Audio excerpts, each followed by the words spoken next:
Oh, goodness gracious. Ooh, buddy. This is it was really loud. Is it almost 3 hours long? Brother, I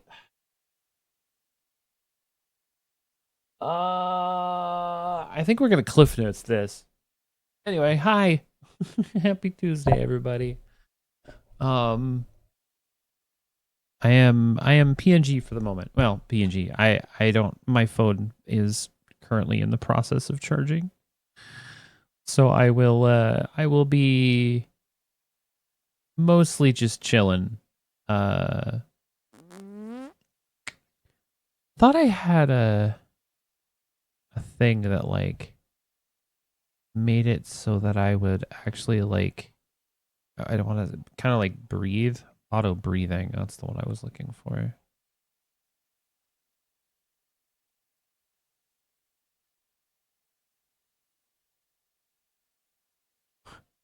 That was a little weird, but okay. That one too. Oh, interesting. None of the things I actually want to do the thing that I want my model to do is doing the thing that I want my model to do. Ooh, that was a goofy ass thing. Ah.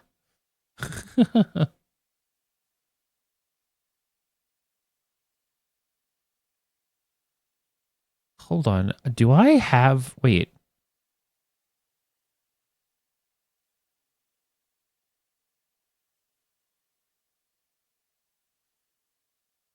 What is the difference here? There isn't one. So we just want this.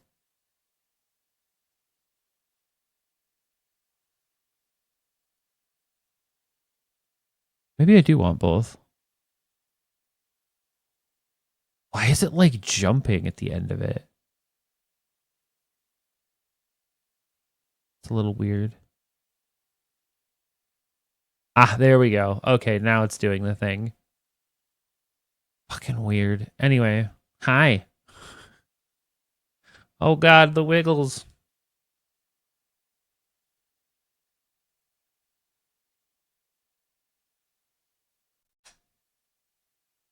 I was in the process of getting everything plugged in. Sorry.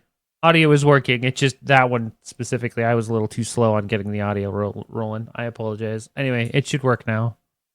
But hi, hello. How's it going? Um,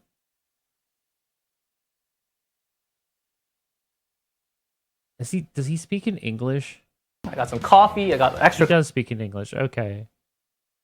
All right. Hi. How's everyone doing? I'm letting my phone charge. I was using it a bunch while I was hanging out waiting for my roommate, and I forgot to plug it in when I got home, so it's not currently working. Like I'm pretty sure I could turn it on, but I don't want to like burn the battery out and just have like 10 minutes of movement. So I'm just letting it charge while we're doing stuff. Um, but once it gets a little higher battery, then maybe I'll move today. I don't know. We'll see. Anyway, hi. Um, so CCN's doing maintenance as they do on Tuesdays when a big patch is about to hit. Now, obviously they've got a bunch of stuff going on. I'm going to heavily God damn that. And that's something we'll touch on that. Um I'm going to heavily curate this specifically because there's a lot of info and there's only so much that I'm super interested in. Um I might do like a quick glance over of the buffs and changes. We'll talk a little bit about kind of what they're adding with this new patch, and then we'll kind of move on. And then obviously we've got Tom Momoa to deal with today. So, obviously they're doing this thing here. There's a community post that they have up on social media.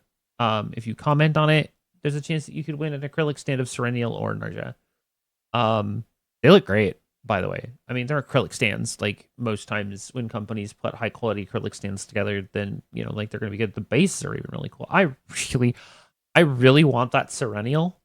I really want that Serenial because that's super cool. She looks great in that picture. I think it's super neat. So yeah, I'm interested in whatever that's a this is kind of cool and I kind of like it. Um, they are also looking to get a new set of creators to join the content creators that they have for the game. Obviously, if you own and actively manage a channel with at least 100 subscribers or followers, then they'll put you in the queue, see what you can do. So that's pretty cool. Obviously they've got some new events happening in game, things like that. So this is kind of the setup that we're gonna have here. He starts off by talking about Nine and Alsea, which is the new partner.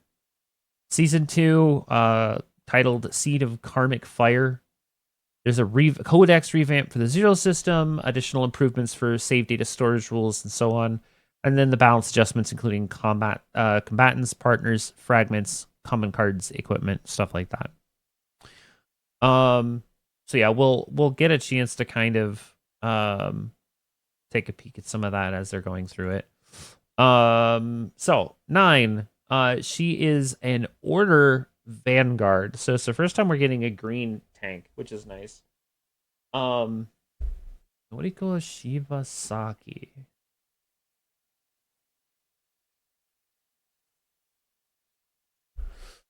Oh, she's adorable. Who do we know her from? I don't know. Why is she not? There she is. I hate. What's really interesting to me is that whenever I look up a Seiyu, like a Japanese Seiyu, their biography always comes up on Wikipedia. But when I look up an English voice actor or actress, I don't get a Wikipedia page for them. I have to go to IMDb to see their stuff, and I hate that. It drives me insane because I really like the the layout of this so much better that I'm just like, bleh. Anyway, so the voice of 9 is Noriko Shibasaki. She plays the voice of Kirara Boruto. I don't know about that. Has she done anything big? I don't think so. Maybe? I guess that's kind of a big deal. Woman, I love that. That's so stupid. Let's see here. Liliana Espijale in Arifuerta. Not a lot of anime.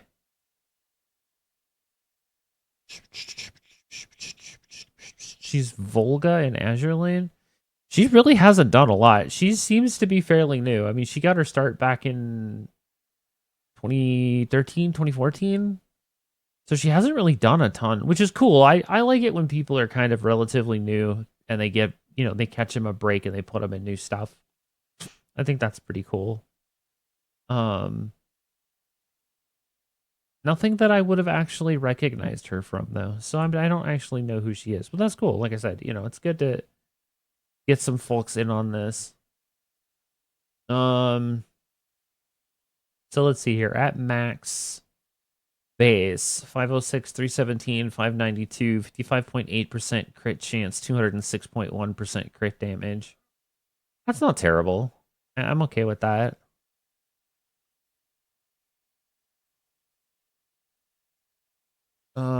Okay, so let's start off with her deck. So we've got 2 attack cards, 1 shield card, and then she's got, wow, that's so expensive.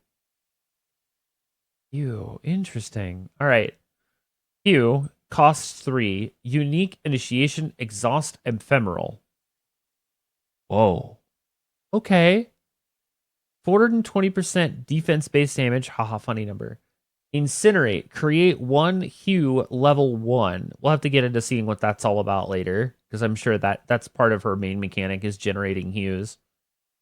Experienced strike. Cost 1, 168 defense based damage, 20% damage based shield. interesting. Increases damage amount of exhaust cards by 20% for one turn. Ooh, Tressa's gonna like her. That and all of the bullet characters, so Luke, Lucas, Bernoa. Who else has exhaust cards? I think those are the only ones, right? No, there's got to be more that have other exhaust, right? Who? I can't think of who else has exhaust right now. I know Tressa does because that's her whole shtick with Shadow Dagger. All of the Serenial. Serenial. Oh, I didn't think about that. Serenial's normal beam attacks. All of her basic lasers all have, like, the ones that you craft, those all have exhaust too. So Serenial will be a really good character to play with her as well. So that'll be cool. 100 Synexus Fatal Strike, 168% defense-based damage, decreased damage amount by 20% for each cost of the highest cost exhaust card in hand, then exhaust that card. What? So it does damage. Then it increases the damage by 20% for each of the cost of the highest cost exhaust card in hand, then exhaust that card. Okay, I understand now. God, I hate how they write these cards sometimes. It just drives me insane. So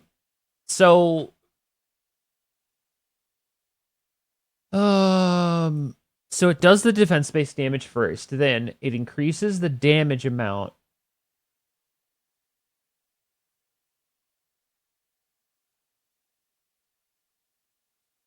What? Increased damage amount by 20%. Oh, I understand. Okay. So the way it reads is basically it increases the base amount of all damage dealt by 20% based on whatever the cost of your highest cost exhaust card that you have in hand, and then you exhaust that card. So if you've got a card that's exhaust and it has a cost of 3, it will increase your damage amount by 60%.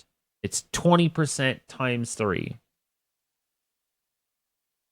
So it'll do it'll give you a 60% boost. I don't think it's times. I think it's plus. I think it's additive, not multiplicative. If it was multiplicative, that'd be fucking stupid.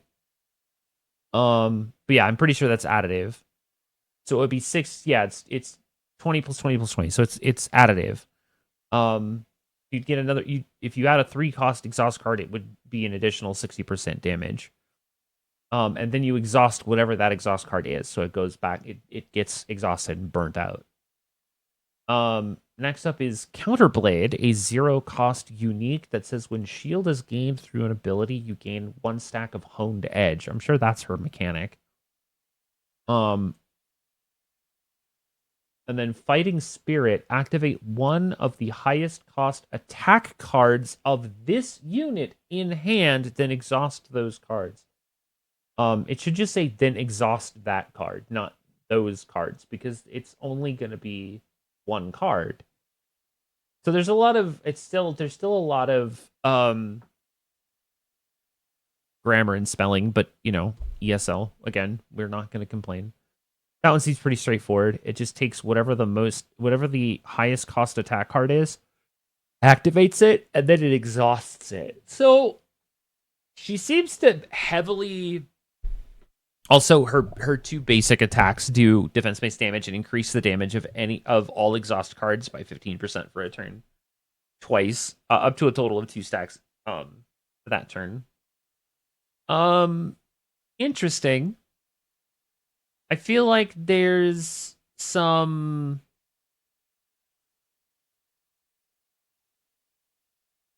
It's a very interesting mechanic. She relies very heavily on exhaust, which is not something you see a ton of in that color. There's a lot more exhaust in Void. Does Kayron have exhaust? I still don't know anything about Kayron. He is still an absolute mystery to me.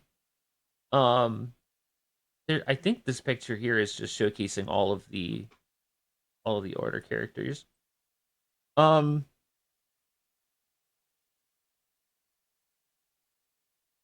excuse me. Interesting. It'll be interesting to see kind of how she breaks down. So yeah, increases the defense-based damage amount of attack cards by 20% for 1 turn, max 3 stacks. Interesting. Hi, Okami. Slash. Okay. Hue level 1, 5 unique exhaust ephemeral. 504% defense-based damage. Incinerate, an effect that is activated when this card is exhausted. Okay. And it creates a Hue level 2. Okay. Oh, here we go. Hue level 2 is 600. Create a 3. Oh, interesting. Okay. So Hue level 3 is no longer ephemeral. Only 1 and 2 are. So Hue level 3 is... Why is... This is also really interesting to me. Hue 1 and Hue 2 are both 3 cost, but Hue 3 is 2 cost. That's really interesting to me. Cameron does have exhaust, by the way. I knew it. It's a void mechanic. So it's so weird to me that most of the characters that have a bevy of exhaust are all void. Except for, well, not all of them. Like, Tressa's void, Charon's void, but then Luke and Lucas are both, like, Luke is Order and Lucas's Passion. Renoa's void, though. Like, so the majority of the characters that have cards that will consistently have exhaust are void. Which is really interesting to me too, because like there's a couple of characters that break that mold. Like any of the bullet characters break that mold because not all of them are void. But then on the opposite end of that coin, Rin, who is a void striker, does not have exhaust cards. So it's like, okay, that's interesting, I guess. Wasn't expecting that. So it's interesting to see that some characters have like I said, they have this break the mold kind of gameplay where like they're not gonna quite fit. Excuse me, they're not gonna quite fit where they need to, but Void seems to be pretty versatile in that in that regard. Anyway, so the level 3 says 720% defense-based damage, incinerate at the start of the turn, create 1 hue. So you hue and then you 1, 2, 3 regular hue, 1, 2, 3 regular hue. So it just cycles the hues between normal and then level 1, level 2, level 3. That's an interesting card. Having the ability to just cycle the card over and over and again.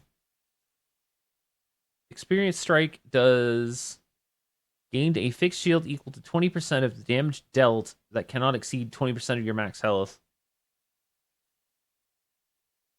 And then obviously you increase the damage amount of your exhaust cards by a total of all of your exhaust cards by 20% for a turn. So that's pretty cool. That's a very straightforward card. Fatal Strike. So this is the one I had to like read it like 2 or 3 times to like get where I needed to be with this. So 168% increase, 168% defense-based damage, and then increases the damage amount of by 20% for each cost of the highest cost exhaust card in your hand, and then you exhaust that card. So you just increase the amount of damage you do. Yeah, like I pretty much figured that's how that works. So yeah, that's an interesting card too. Just a flat damage buff. Fighting Spirit, activate one of the highest cost attack cards of 9s, and then exhaust the card. So like that's a great way of being able to just have Hue go off for free. That seems really good. Ooh, he's actually gonna go over the Epiphanies. Okay. Oh, interesting. It changes like the whole title. God damn, that's a lot of words. All right, so Q1 is base keywords are the same, 480% defense based damage, 240% shield, and then create an ironclad level 1. Extreme reduces the amount of damage down to 360 but then creates that. And what? So is it a decrease? Why would you ever want extreme? I would probably want to see more about what level 1, 2, and 3 look like with extreme, but it looks like it's less damage, so I'm not entirely sure what that's all about. This might be. Was it was Hue base 420? Oh, interesting. Okay, so it is a decrease in damage. Why would you ever take that then? Why would you want to epiphany into a nerf? Like I said, I would want to see what the leveled versions of that would do. Cuz like I feel like there's more to what this one does. Especially since this does less than the initial 420 damage that it's supposed to. Same with this one. This is just a flash is literally just so the difference here is that it stays unique initiation, but then it gains ignition and retain. Okay, interesting. Next is massacre. This one is some text. So it's an increased amount of damage to all enemies, not just a single target. So this turns Hue 4 turns it into an AoE, so it hits all enemies instead of just a single target. It decreases the total amount of damage that it does by 10% for each target hit. Well, actually, not even hit, just for each target that exists. So if you've got 4, it's going to reduce it by 40%. And then you create a level 1 version of it. And then the last one is increased damage on ally counterattack. Activate this card. And it has unique initiation exhaust retain. Interesting. I could see this one being kind of fun to play.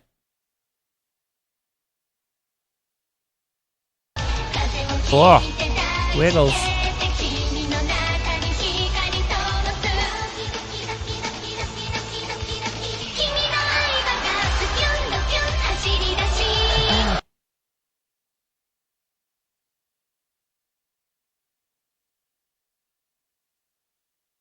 Interesting. How's it going, Zen? I hope you're having a good Tuesday. What am I even looking at? Okay, Experience Strike. So Epiphany 1 is damage increased, 20% damage-based shield, and it increases the amount of exhaust cards by 30. Damage with exhaust cards by 30%. Experience Strike 2, increased damage, same shield. If this card was exhausted this turn, increased damage amount of this card by 30% for 1 turn until used. Increased damage, same shield damage based shield, increases shield gain amount of skill cards by 30% for 1 turn. That's good for just being support. Same base damage, same base shield, 60% damage amount for each exhaust card in hand. That could get out of fucking hand. Oh my god. Oh man.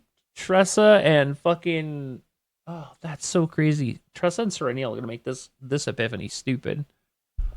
Especially if you have the ability to just generate a bunch of exhaust lasers. It's crazy.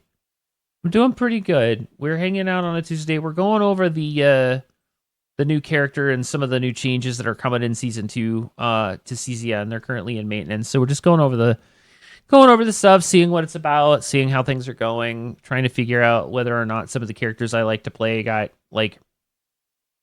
how they got changed and stuff like that. So that's kind of where we're at. Let's see here. What's the last one? Increased damage, same damage based shield. For 1 turn, when an exhaust card is activated, gain 1 stack of counterattack. That's kind of funny. Fatal Strike. That's insane. 1 cost, increased damage amount by 30%. Cool. Head pads. pats. Oh, head pats. Thank you for the head pats, Foosh. Hello. Let's see here. Greatly increased damage. Same shield. Costs 2. Gains keywords unique, ignition, and retain. Change Hue in hand to its final level for 5 AP.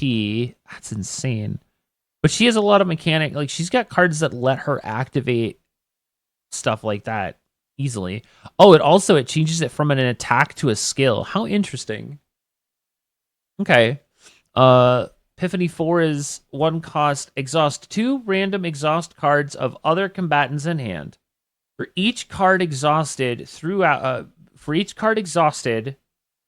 increase damage amount of the next used attack card of this unit by 30% until it's used. Okay. That could be interesting.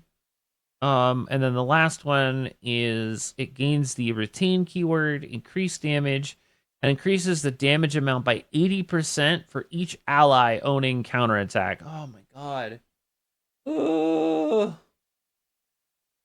Okay.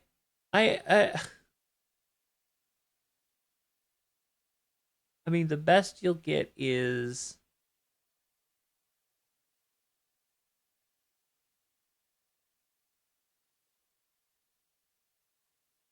so that would be 160.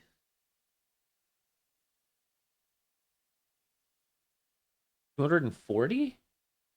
Yeah, 240% increased if you have if all 3 of your team members have counterattack. No, it wouldn't be. It'd be 160 because it's for each ally. It doesn't count 0, it just counts the allies. So it'd be an additional 160%. Interesting. All right. No, I mean that seems pretty good.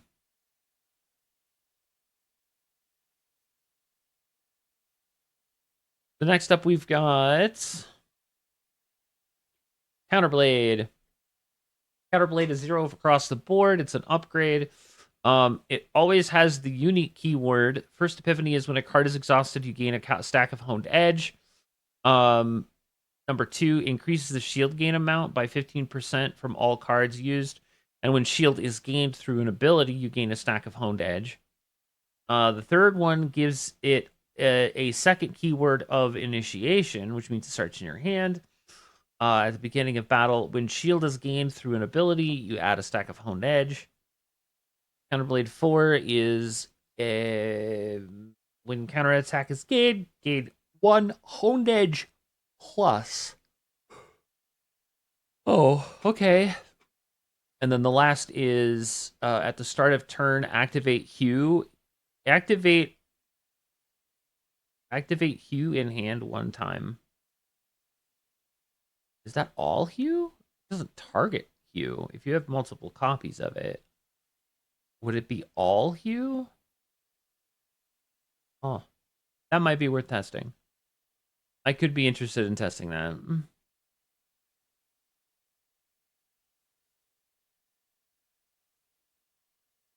And then, like, obviously, because I didn't get a chance to actually look at it, it does. Oh, it doesn't actually say anything about.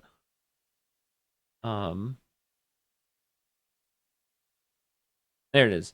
Yeah, Honed Edge. So when you gain Honed Edge, it's a defense-based damage amount increase. Of all attack cards by 20% for 1 turn that stacks up to 3 times. That's what Honed Edge is. So it's just every time you get a stack of Honed Edge, it's a damage buff for the entire party up to a maximum of 60 since you can only stack it 3 times. So yeah, that seems pretty good. I'm definitely very interested in what she's got to offer. Her upgrades. So her basic card proficiency says 30% damage amount to slash, adds the following effect: increase damage amount of exhaust cards by 15% for 1 turn, max 2 stacks.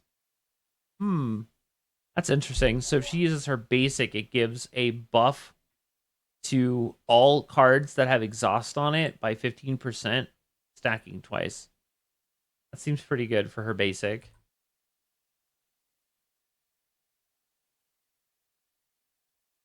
Come on, show. She gains a crit chance and it looks like a damage chance buff. So that seems pretty good. Wait, hold on. Go back.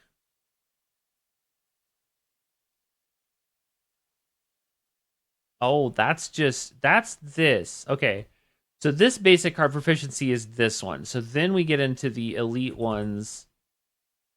So her second basic card proficiency says plus 5% damage to Nine's slash, and if Nine's defense is greater than 250, add an additional 5% to that modifier. So you'd gain an additional 10% damage if she's over 250 defense there. Her unique stat says if Nine's defense is greater than 300%, you 5% order damage for every 10 defense over 300. She'll gain an additional 2% up to a maximum of 10%. So for each 10 over the 300, you can gain an additional 10%, making it a total of 15% order attribute damage for everybody on the team. So that's actually really cool. I can dig that. Her egos. So E1 is targets may be selected for attack with the Fighting Spirit card.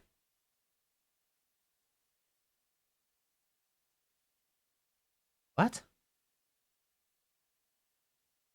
What? Hold on, now I have to go back and find Fighting Spirit.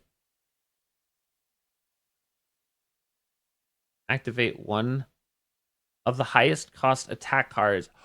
Oh, wait a minute. That's huge.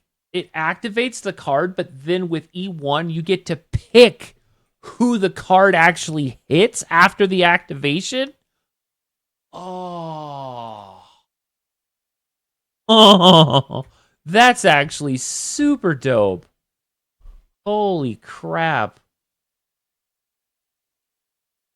I am okay with that. That seems really cool.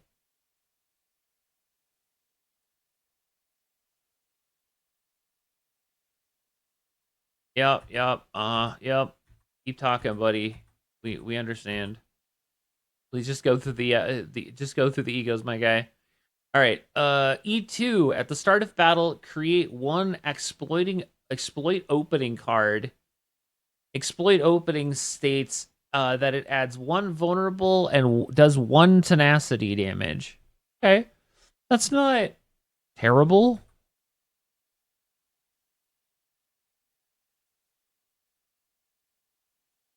It is a generic card. That's what I thought. All right, cool.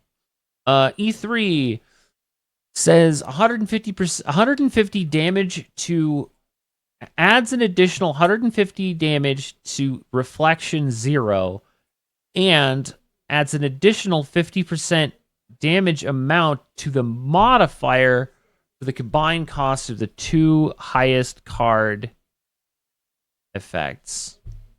Interesting.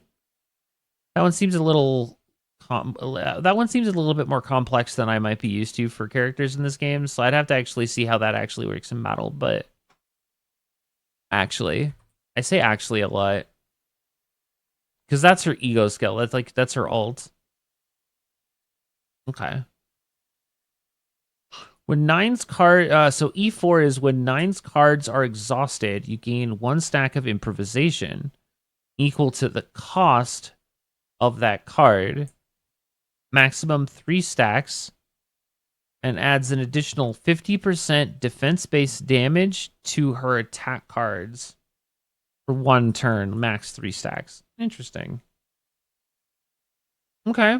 I could see how that would be a fairly good thing to do with her.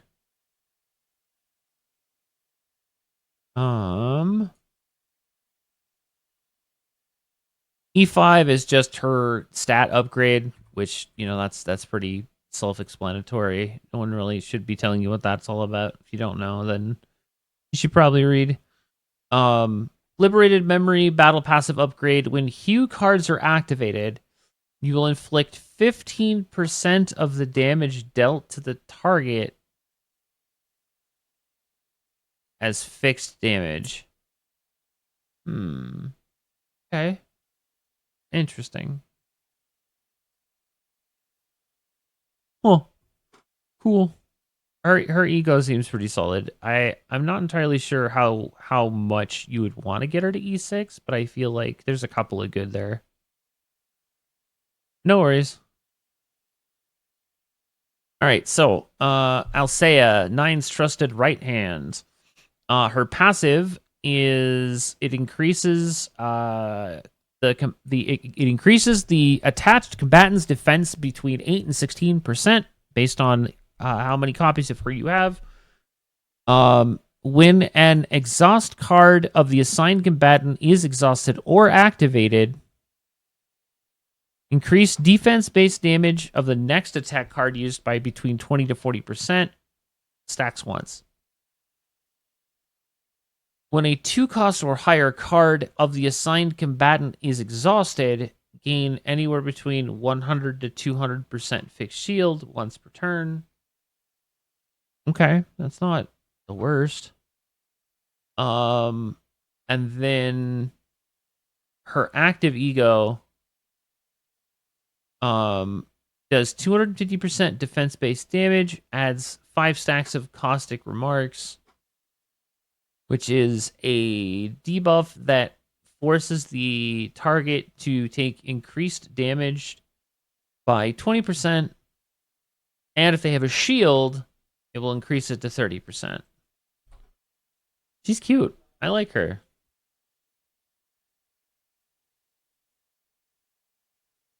All right, so I'm gonna go through this, and then we're gonna have a conversation.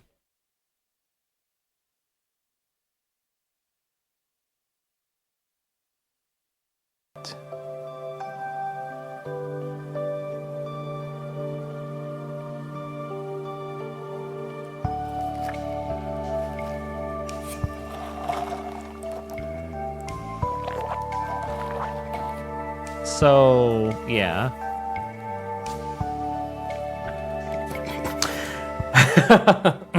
Yes. Another very nice perk mode.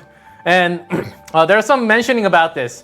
And the KR stream mentions that there were some overseas feedback, some opinions suggesting that the illustration suitable for more public setting might be nice, was the feedback. What? First of all, you go out in public places? I barely do. That's dangerous! Going out to the public places is very dangerous.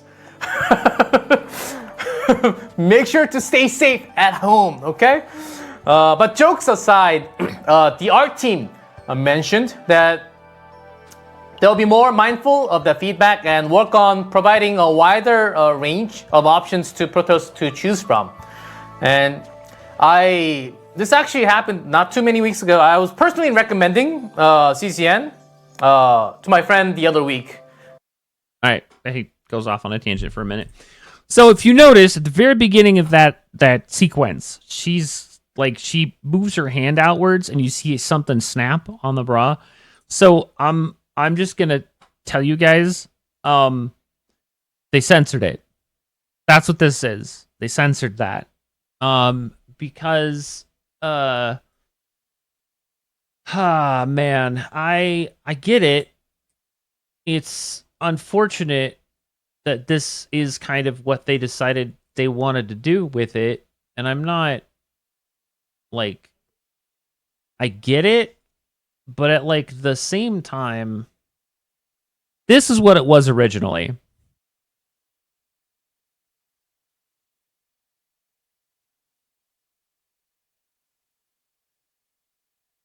Chat, this is what the quote unquote overseas individuals were talking about. This is what they were like, oh, she's in a public setting.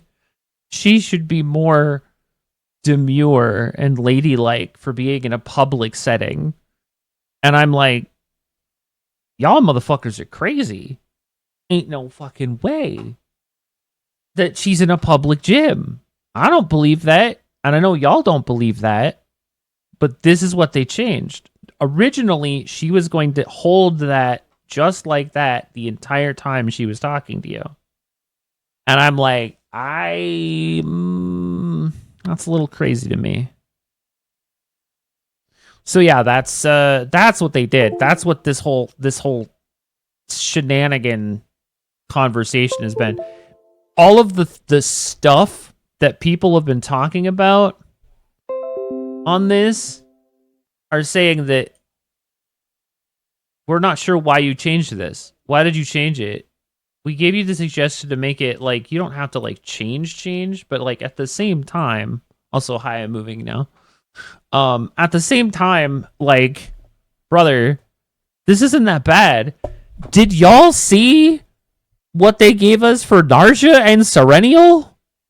I don't know, man. I think somebody got a hold of somebody and they were like, nah, okay, maybe this is a little too much. I'm like, what is there to see that's too much that y'all aren't already seeing in other games like Brown Dust and fucking Horizon Walker and fucking actual Gooner games? Like games that actually have characters wearing nothing but tape. And I wish I was kidding. Horizon Walker is wild. If you haven't seen it, holy shit. So anyway, that's what they did. They changed it. Is it all you got to do is give folks a toggle? They have a toggle. You can have this, which is an optional background, or you could just have the character standing on the bridge like normal in their normal outfit. We worked to get the items to give these characters these backgrounds for our lobby. Also, we got characters showing way more in this game. Under boob discrimination. I agree. 100% agree. But yeah, so censorship. I was happy I don't need to spend money anymore. Felt like a similar situation happened with Brown Dust, and it didn't end well at all. Don't censor the game. I don't want it to die. Don't censor. It'll make people leave. Reverse your censorship and add a gentleman mode like Brown Dust 2 or Horizon Walker. Make a public mode toggle. Future characters will be redesigned and censored due to overseas feedback. Regardless of how I feel about it, it's important for paying customers to be aware the art direction changed to either spend more to show support or cut spending on this basis. Learn from Brown Dust 2. Another Korean game got censored. Brother, y'all get it. But at the same time, holy crap. We're doing this again? Okay. I hate it. God, I hate it here. That's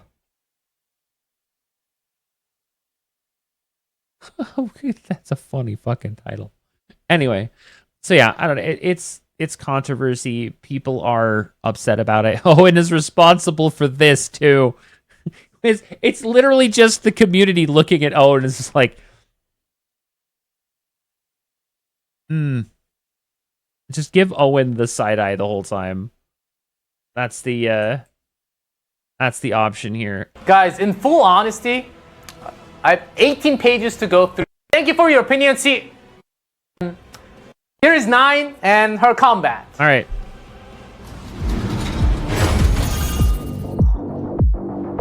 依頼なら必ず完遂してやる。ただし、対価は高いぞ。言葉より結果で示そう。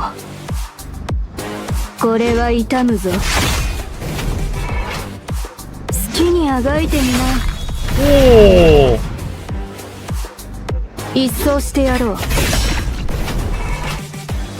耐えれるものなら耐えてみろ。よし、実力を見せてみろ。Her animations are great. もっと正確に。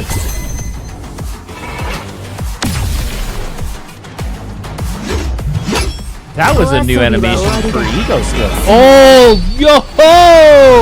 Those impact frames! Wait. Wait. Hold on. Wait a minute. Go back. That was fucking sick. Hold on. I gotta look at that.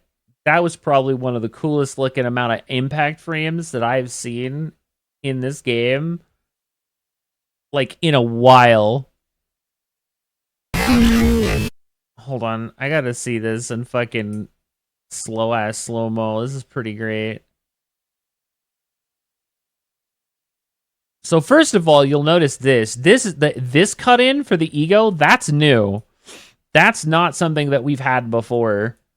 So that's actually really cool. It's got like the headshot cut-in, and then you have the character cut-in for the ego skill.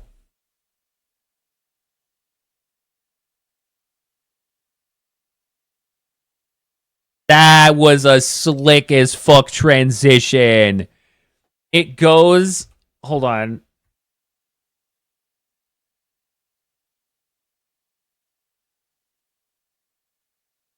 It goes from her normal chibi model into this dark screen kick up where you get just the sunglasses and that glint into an impact, into like a transition frame.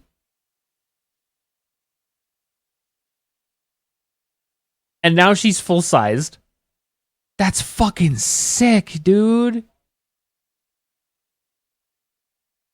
That's got to be the slickest thing I've seen so far from this game. That was really slick. All right, have a good dinner.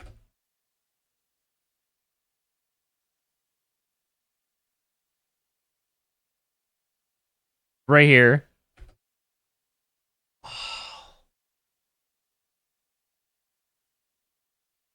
Wow.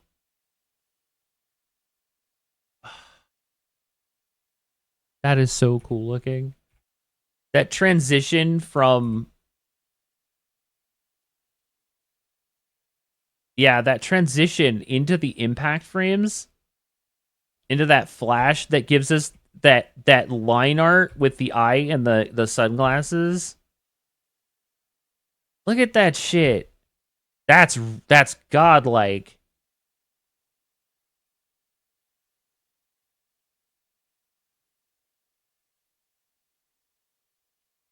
Oh, that is so cool. And then we've got the big blast with the pose at the end.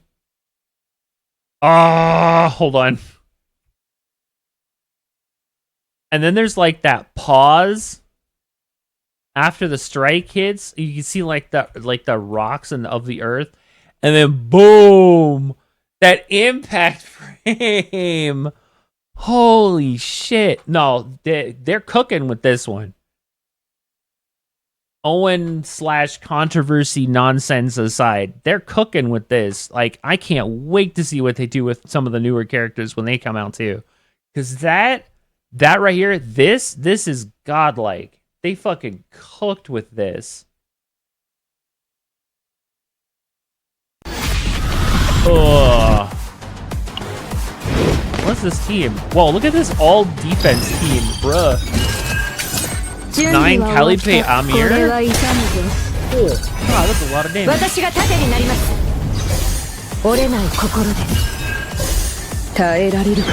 Rally, draw a card. Silvervale Frost.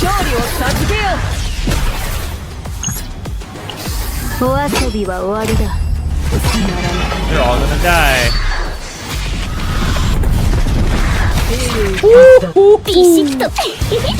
Alright, so here's a different team comp. So we've got 9 with... Was that Luke and Nia? Once again, Nia showing just how good she can be by allowing you to just actually activate her cards. Nia. Into extreme level 5. 強くなる方法？死ぬ気で限界に挑め。Ma'am. 何？他の方法はない。それだけだ。Pretty good. That's pretty good.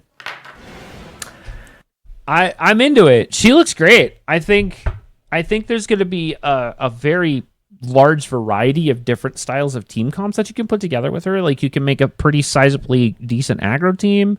It looks like you could easily take a full defensive team in and just hold your own. So that seems pretty good too. I'm pretty excited. She looks good. Like I know I'm definitely rolling for her tomorrow. That'll be a thing. Is we'll probably do some polls, see if we can get her. We're going to be starting from a fresh 70 on 50-50. So we'll see. I make literally no promises that we'll get her, but it'll be definitely a worthy attempt. Her banner. Yes. There was. All right, so her banner. Oh wow, Amir and Ray will be the 4 stars. With rate ups on the banner. What is that?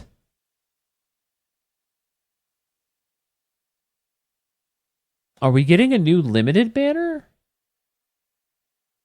Interesting.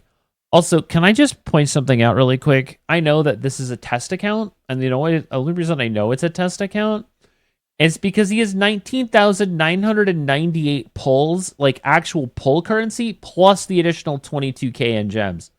That's insane. God, that's insane. Anyway, and then we've got the Alicia banner. Is it Alsea? I'm pretty sure it's Alsea. I said Alicia. It's Alsea. Why is her banner only 20 days when Nine's is like 50 days? That's interesting. Huh. I don't know. Oh, you know what? I bet I know why. Because it's a test account. This is the starting default banner that you get when you first start the game. And it's because the account's a test account, so that's always going to be up. I was like, are they giving us a new limited banner? That'd be cool. They're not, but it would still be interesting if they were. But we know what that's all about. And so it looks like the 2 4 stars that are up are these 2 here for partners, so that's good. So recommended formations, gain damage-based shields, select and exhaust and damage enhancement between 9, Amir, and Ray. Cost-free hue card enhancement with exhaust card damage enhancement between 9, Nia, and Luke. A card damage enhancement with a support for using high-cost cards. Which is, so then they got 9... Narja Mika, and then they've got the Celestial card activation synergy and gain additional shield effects between 9, Amir, and Calipe. So that seems pretty interesting. I think I really like the idea of finally having a reason to use Luke. Like, this is the first time we've actually had a team comp that makes sense using Luke. So it'll be interesting to see how he can kind of play against it and actually do some stuff with it, because I think that'll be interesting. But yeah, that should be pretty good. I'm sure a bunch of people are gonna have a bunch of stuff to sort of piece together what cards and what epiphanies and which team comps are gonna be like the best options. But you know me, I don't really care about that. I just want to make sure that I have a team comp that actually makes sense and is fun for me. So yeah, should be fun. Let's see here. So obviously we kind of already touched on this. Stuff that kind of happens at the end of the last chapter, where you're dealing with what's his ass from the intelligence division, and all of a sudden you're gone. And so this picks up after the end of the last of season 1's 3rd chapter, which will lead us into sort of the new act. Apparently, we've gone missing, and so now the characters are trying to find the captain. They're trying to find you, and the chaos devours the nightmare, and a new slave appears in the arena. giving us access to new arena equipment. New equipment with conditional trigger options. Additional effects are granted when activation conditions are met. And some equipment will grant arena cards when their effects are activated. So, like, we get this new hammer thing. So that seems pretty interesting. Like, a lot of this stuff we've kind of already touched on before. This is one of the systems that I was, like, really, really interested in getting into, which is the refinement system. This allows you to take, like, once you find a piece of gear, it allows you to apply different abilities to that equipment. Then you get a chance of applying one of 3 random options. You'll get 3 separate options that you can basically be like, that one, or that one. Ooh, I'm going to grab that and apply it to that piece. And that's granted upon winning a battle in an unidentified arena. So that's because everyone will rally behind Owen, who is put in charge of finding the captain, and everyone will swoon over his bravery. Bruh. Oh, brother. Anyway, the Cuck Master 5000. Sorry, this is the one that I'm like, I don't like it. So, God's Hammer, it's a final reward obtained after defeating the interior boss. It further enhances a piece of refined equipment and applies one. Oh, they changed it. Originally, this was supposed to be where it took whatever you had and overrode it with something better. Now, it looks like they actually changed it. So now, whatever you got from the previous system, the previous part, which was the enhancement, God's Hammer now applies one additional random equipment effect from Chaos equipment to the refined equipment. So if you refine it, then you can God's Hammer it to add an additional ability to it. That's actually kind of cool, and I'm okay with how that's written now. Like, that makes a lot more sense, which I think is kind of cool. But yeah, that could end in a much better state than what I think we originally thought it was going to be, where it was just overriding the enhancements. It's like, what's the freaking point? We have new bosses to fight in the Nebula Distortion. It will restore its health when health falls below a certain threshold. In the early phase, attacking before taking actions is advantageous. After health falls below a certain threshold, dealing heavy damage for 1 turn is advantageous. So, like, they added phases, like actual MMO phases, where you've got a steady DPS phase, and then you have a DPS check burst phase. Interesting. Okay. That's actually really cool. I like that. Could make those a lot more interesting, honestly. And then they're adding the new Galactic Medal system. So this is basically like, as you go through and you earn achievements for the season, you will also earn stamps, these like medals. And at the end of the season, all of these medals will turn into stickers that you can add to save files. So that looks pretty cool. Here's our that's what our menu looks like. So there are 2 new characters on here that we know nothing about. I have no idea who she is, and we have no idea who she is. So that'll be interesting to find out as we go through the season story. It should be fun.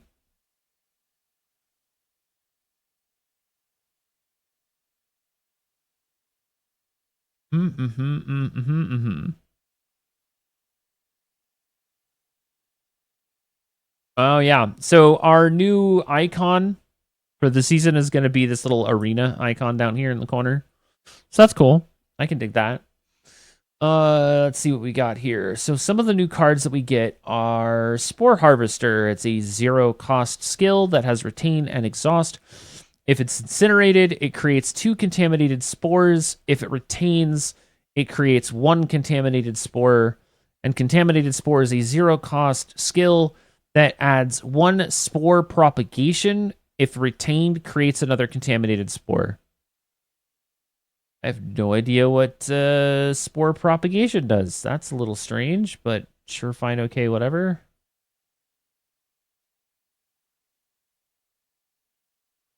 I was trying to see if I could get the other, because it actually shows what the card is, and I'm trying to get to that. Let's try that again.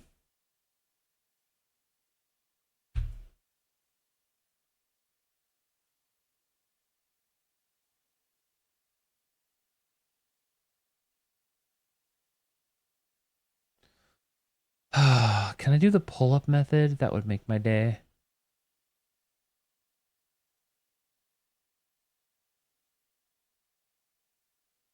All right, so the first card we have. Oh my god, please.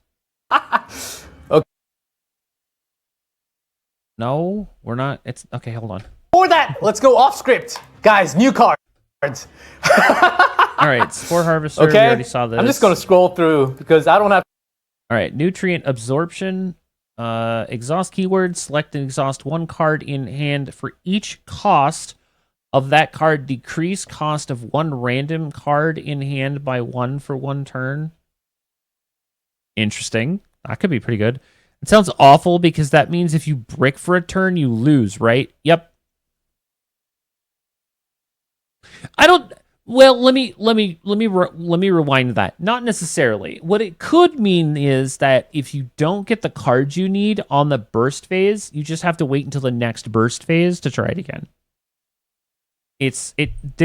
You basically have the ability, based on your deck anyway, you have a chance of being able to just stay alive until the next burst phase hits and then hope that you've got the cards for it. That being said, this is the Nebula Distortion stuff and the Great Rift stuff is being set up the exact same way that Season 1's was. So all you're really doing is beating up on a boss, and people are going to figure out ways to just absolutely metagame the shit out of builds for characters to just slap the shit out of that thing, and it won't matter what turn you're on. You're going to be able to burn that thing out in just a few turns.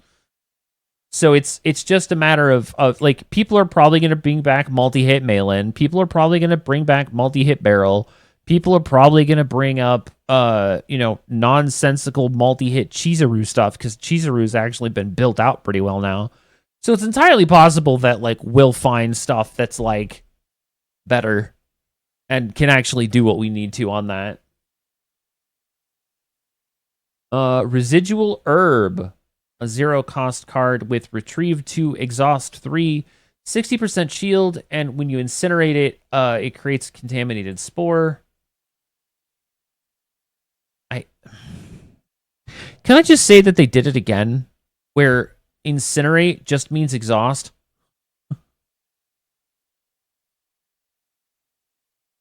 It's just a secondary keyword that activates when you exhaust a card. I'm just like, okay, cool. Whatever, man. Forest's Hunger, 2-cost card that is Striker and Vanguard exclusive. 300% defense base damage. Exhaust all exhaust cards in hand, then 25% plus 25% damage amount for each card exhausted. Okay. I could get out of hand pretty freaking quick, too. Just a big nuke. Ooh. Forgotten Grave. 6-cost Ranger Hunter exclusive common card with Ignition, Retain, and Exhaust. When cost of this card is decreased, gain an additional 10% critical chance to this unit for 1 turn. Incinerate. Create a Contaminated Spore.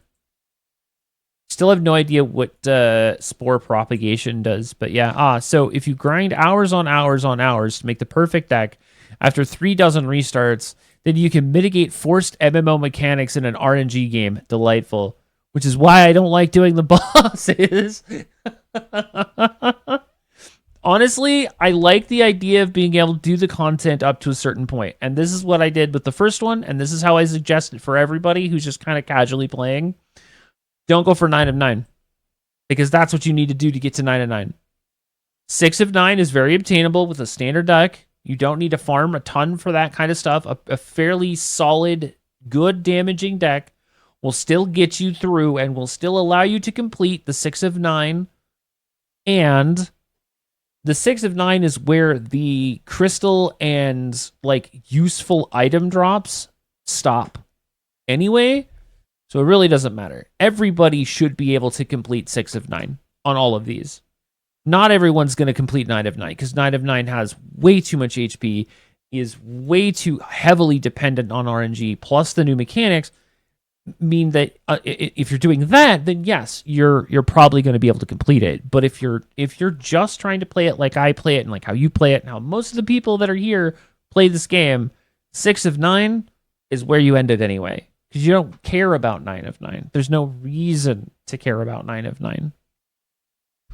So, like, if you're just casually playing, you don't need to worry about 9 of 9, honestly. This actually looks like an interesting card.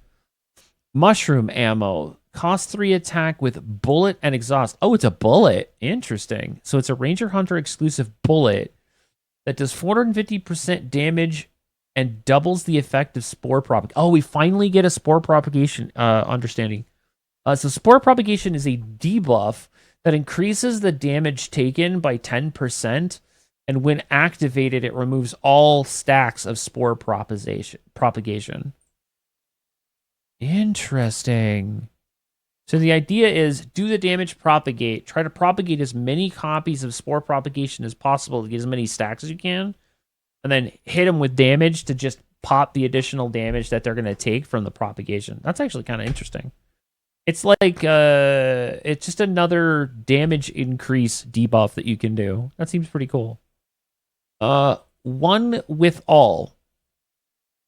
A psionic and controller exclusive common card that is generally unusable but has the finale and exhaust keywords. You then select and activate one card in your hand draw pile or discard pile for 1 turn. When each of damage, shield, and heal has been activated through cards, you can then remove the unusable condition on this card to then... Wait, what? Select and act. Oh, it selects. Okay. I understand now. Understood. Nature's Gift. 1 exhaust. Heal 20% for each card in hand. Harmonization. If the cost of this card and action points are identical, activate this card. Oh, wow. Interesting. Create 1 contaminated spore for each card in hand. Holy crap. Okay. That could be interesting.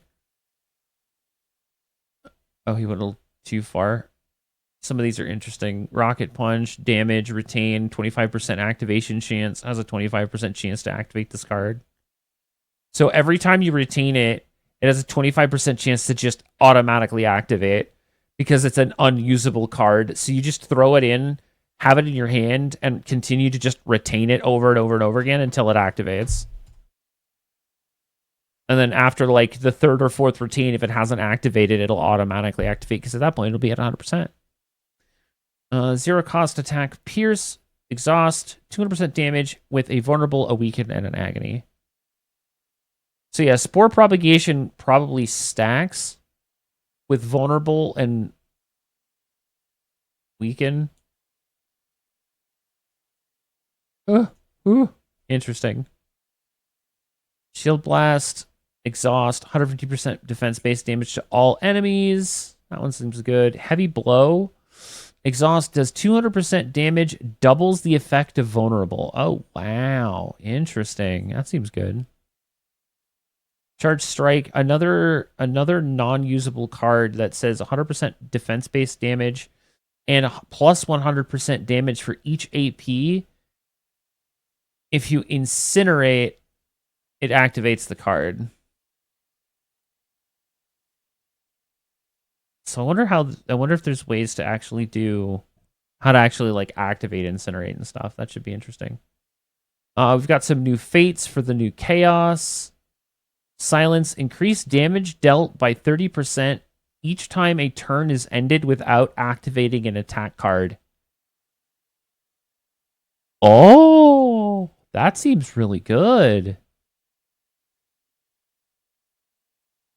I can dig that. That seems really neat. I like that. Adapt, increase damage amount by 1% for each 2 cost or higher cards activated in Chaos. Wow, it just increases all of your base damage by 1% for every time you cast a 2 cost or higher card during your entire run.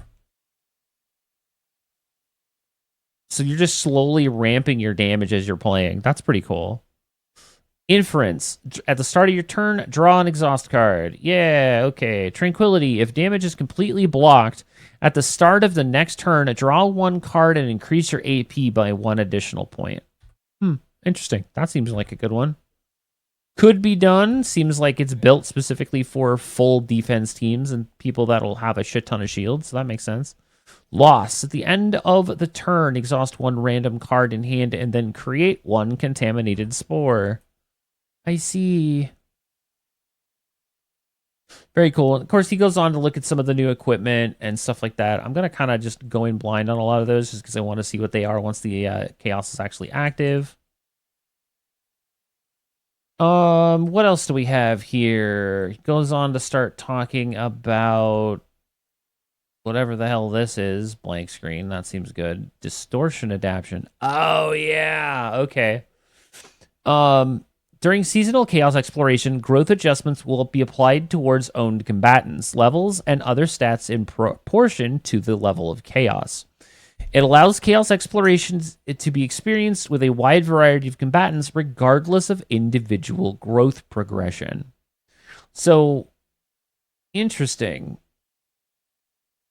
So, like, you'll note here that, like, certain characters that you own are at 60, like, so Orlea and Narja are both at 60, but 9 is at level 1, but when they turn it on, it turns 9 into whatever the level of like the highest level character you have is. So in this case, it's going off of what we have with Magna, showing that Magna is at level 58, so it makes anybody that's level 1 level 58. Oh no, she was level 1 to begin with as well. So like they're both 60. So it puts them within like 1 or 2 levels of whatever your highest level is at this point. Orlea and Narja are level 60. So it makes everybody else level 58 so that you can actually like utilize them in the party without actually having to invest in that character yet, so that you get a chance to kind of see how that character works before you start actually investing your time and effort to get that character to level up. So that seems really interesting. That's actually a nice system to have. I think they have something like that it's like a sidekick system, which is kind of cool. There's other games that I've seen that have something like that. Codex improvements, including the information about the Mythic Grade Codex that allow for chaos to appear up to tier 15. The merging UI will be improved. UI added to check season chaos weekly progression score. That's good. Free codex merging attempts will be provided at the start of the season. Oh, we'll just get 3. Oh, seems good. Also, they're making it so that I think this number is lower based on the difficulty. But they're also making it so that you can spend multiple chaos orbs on it, which I think is something that we've already had. It's just been unobtainable for the most part. So it looks like they're finally activating that too, which is nice. But again, and I'll reiterate this, you won't be using chaos orbs to reroll your codexes until after you've completely finished the new zero system upgrade system, like your roguelike portions or your roguelite portions where you're buffing your characters and so you can do more damage, stuff like that. Hey, Kirkin showed up in this one, the new Divine Intervention Codex. These are the new ones we were also looking at. So when a Mythic Grade Codex shows up, there'll be a chance for the unique option of Divine Intervention. When you do so, your Chaos Orb and Crystal of Discord drop rates will be significantly increased, but you cannot save your save data from that run. It is specifically for farming Chaos Orbs and Crystals of Discord. That is the whole point of the Divine Intervention. It is the harder level. It's the hardest level of doing it. It's meant to be a challenge mode. It's cool. I'm looking to try it at least once just to see how we do, but I'm not super sure that I'm actually keen on like beyond that point. Like it could get kind of out of hand, honestly. Codices containing the Divine Intervention's unique option will be unlocked and collectible upon clearing. As more information is collected, crystals will be granted. So yeah, so that's cool. I think that's kind of neat. I like the idea. Yeah, this is the one I was talking about. Your actual tree. Once this is all maxed out, then you'll be able to just start hoarding Chaos Orbs to use that for rerolling versus using units to reroll, which is nice. Which of course was one of the things that we were all complaining about during season 1, is not having a different currency to reroll stuff in Zero system. A mediation feature is being added, allowing players to redo epiphanies using credits and safe zones. So that's what this icon is going to be. So we'll have 3 separate icons instead of 2. So you'll have rest, getting 1 of 3 random basic cards, or doing meditation. I said mediation again, didn't I? God damn it. It's like how I confuse the word rogue and rouge all the fucking time. Bruh. Anyway. Meditation feature will be added, allowing players to redo epiphanies. Upon defeating the interior boss, a card duplication feature will be added, allowing players to select the combatant you want to duplicate, and then 1 of the 3 cards of that combatant that you can duplicate, which is nice. Now we won't make it all the way to the end and be like, I didn't get to duplicate the 1% I was actively working on, and now the entire run after completing it is a wash. I'm just going to delete that save data and start all over again. Thanks, I hate it. That makes a lot nicer to do, because now you can actually focus on one character. Additional features will be added, including increased epiphany rates and higher chances for rare unidentified areas. Yeah, we kind of gone over a lot of this already. Now they're just kind of showing it a little bit more.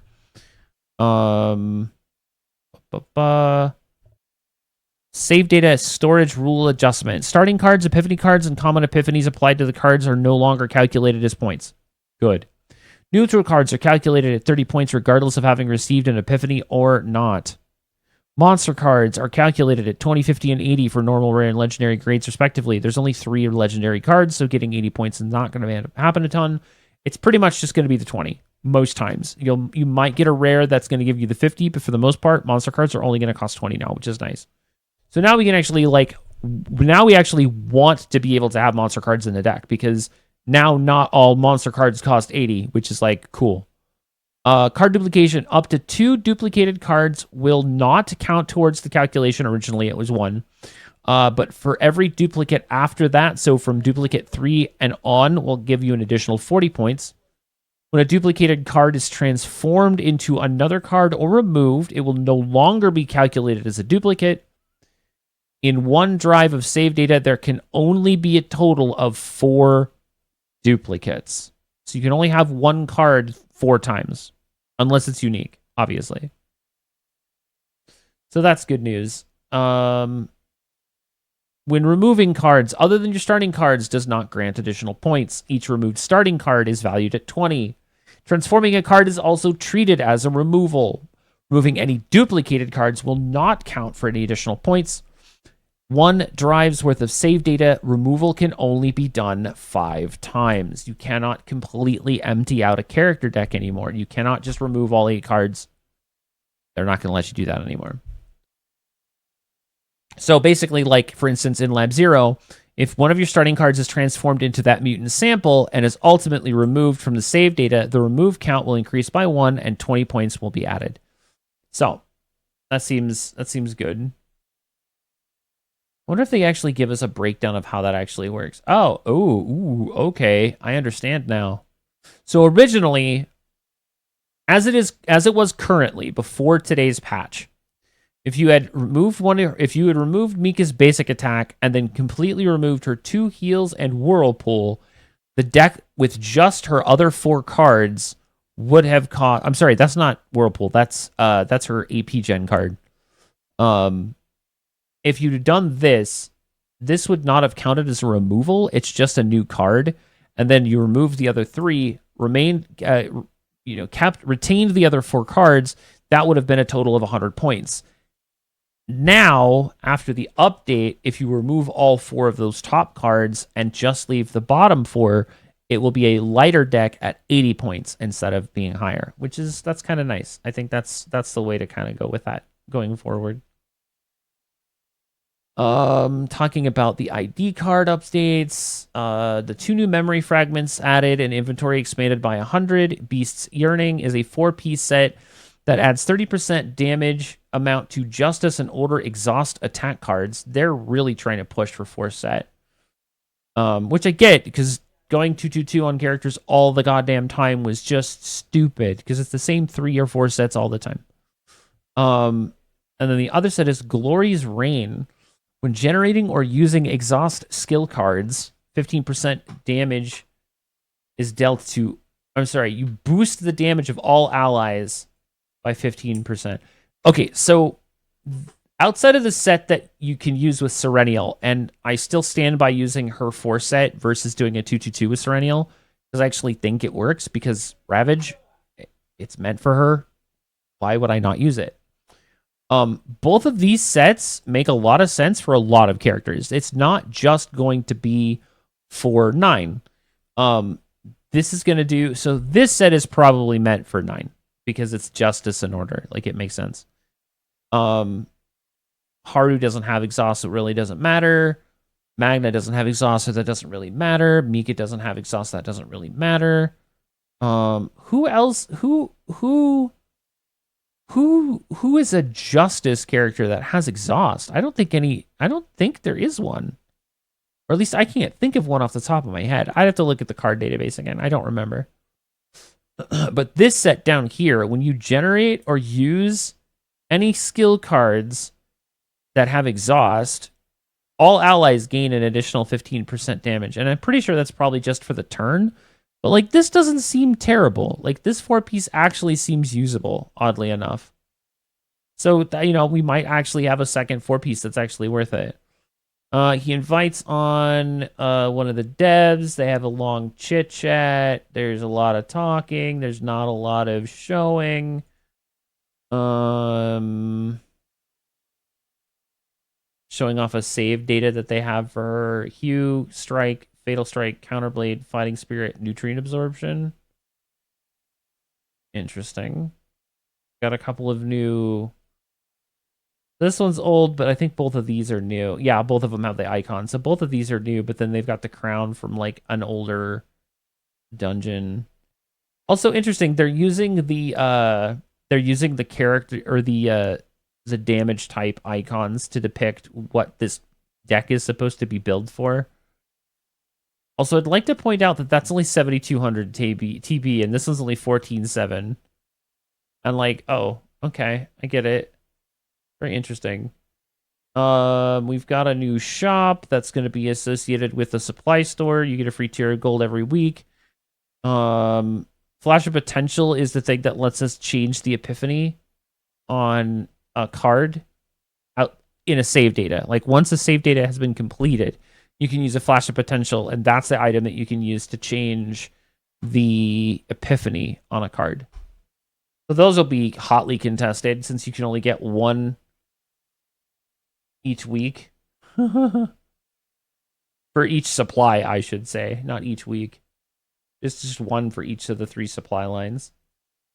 New events. We've got the 9th Street Mercenary Office running from 2/4 to 2/25, where you can gain crystals, defense items for limit breaking, potential, and other items that help you to make memories. Bonds of Time, where we'll gain additional banner pulls and stable pulls. Into the Depths of Discord, where we can earn additional Chaos Orbs and Blackhorn Orbs. Burning Life, which is the currency used for Season 2. Sweet Rewards after missions, which looks like it's probably like a side thing for earning affinity with your characters, getting cake, crystals, and items for replacement crafting for potential. And then, of course, Guardian of the Ark, which is additional crystals. So, seems good. Pretty normal stuff. Looks like they're just kind of closing out, talking about stuff, kind of going over what he went over at the beginning of the episode. And that's pretty much it. So, that was a little long, about $1.20 of a almost 3-hour stream. Honestly, I think the one thing I was really looking forward to was not him just talking about the Season 2 stuff. I was really looking forward to seeing him actually talk about the character updates. So we'll probably have to go to... I will take a look at that another time. Honestly, I kind of expected them to talk a little bit about the changes to each character, but they didn't even touch on it.